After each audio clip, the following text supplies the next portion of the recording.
Hi, in today's session I'm going to go through how you can assess your own tummy to check for something called a diastasis recti, otherwise known as a tummy gap. So you may have noticed that when you lift your head or you roll over or you try and get out of bed, a little doming of your tummy, or you may have noticed some aching, some weakness around your core. And this is quite common after we've had a big expansion of our stomach and then a reduction. So for example, during pregnancy.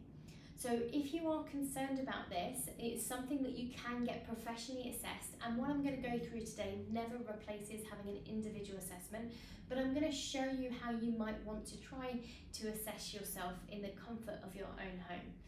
So first of all, what is a diastasis recti? You've got your abdominal muscles that come down the side, so your six-pack muscles, okay, the muscles that come down the side. Then you've got what we call a linea alba, which is the fascia, the connective tissue, the elastic band, if you like, that goes down the middle of our tummy. Now that has to stretch at some point, and at some point it's then going to come back in. So imagine like a balloon that's been blown up and then it's trying to contract back again. A young, healthy balloon that's well hydrated, that's all of these wonderful things, may find that it comes back and it's not got any problems.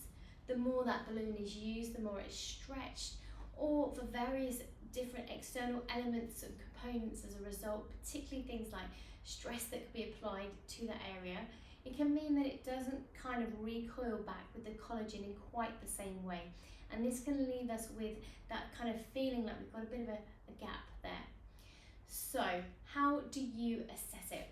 Lay down onto your back first of all, and you are going to get yourself nice and comfortable with your knees bent and yourself completely flat if you can. Alright, if you do need to support yourself a little bit, but do realise that that's going to affect you a little bit as soon as you raise your head up. So I'm looking for different things. The first thing I'm looking for is how much tension do you feel in that sort of balloon feeling, that linea alba?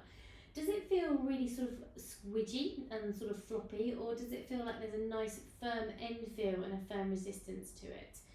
So if you start off with your head down against the floor, and to start with, just get familiar with your tummy. How's it feeling now? It may be that you've not really paid it too much attention yet.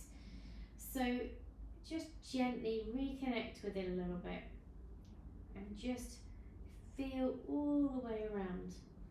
Now, if you've got a postnatal brown line coming down your navel and around your tummy, that's kind of the line that often we're following, all right? So you're going to use a flat hand and you're going to pop your fingers down, and as you come down your line of your tummy, you're sort of giving yourself a bit of a score, if you like, as to how much resistance you can feel. Does it feel like your fingers can keep going forever, or does it feel like it kind of hits a firm point? Now everybody's going to have some subcutaneous tissue, which means some little wobbly bits. I certainly have. Okay, so and we're going to have more. Some people are going to have more than others, and in the early stages postnatal, you are probably going to have a lot more than other times. So that is not what we're looking for. This is more about deeper underneath there when we're thinking about that firmness of that tissue. So as you lift your head up now, come through, and I want you to measure 3 areas above, at and below the navel. Now give yourself sort of a score. Firm, medium or really squidgy. And come down. And give your score above, give yourself a score at, and give yourself a score below.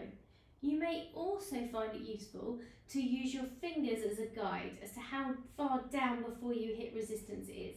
Is it kind of at your like distal phalangeal joint, which is the first crease in your fingers, second or so on, like how far down, and give yourself a bit of a score that way as well. Now the second way is you're going to see how many fingers wide it is. Okay, so now with your head down, can you feel the edges of your abdominals? Now don't worry if you can't, it may be that you can't feel where the edges of your abdominals are, but then what I want you to do is bring your fingers to the top again, pointing down, lift your head up and see if you can feel the edges when you lift your head up. Now, give yourself a score. Can you kind of get one finger in between the edge, perhaps only half a finger, 3 fingers, or so on, or more? Okay, and give yourself a score above, at the navel, and then below the navel as well. Now, depending on where you are finding that you're wider or deeper, if it's below your belly button, you may want to work on more of your lower core, so your pelvic floor, your lower tummy activation, and perhaps some more of like the leg raises up and down. If it's more above the navel, then you might want to think, okay, rib flare. So drawing those ribs down, thinking a bit more about the arm movements, keeping your ribs and your upper core engaged. Or if it's a bit of a combination, then again, we might just do both together.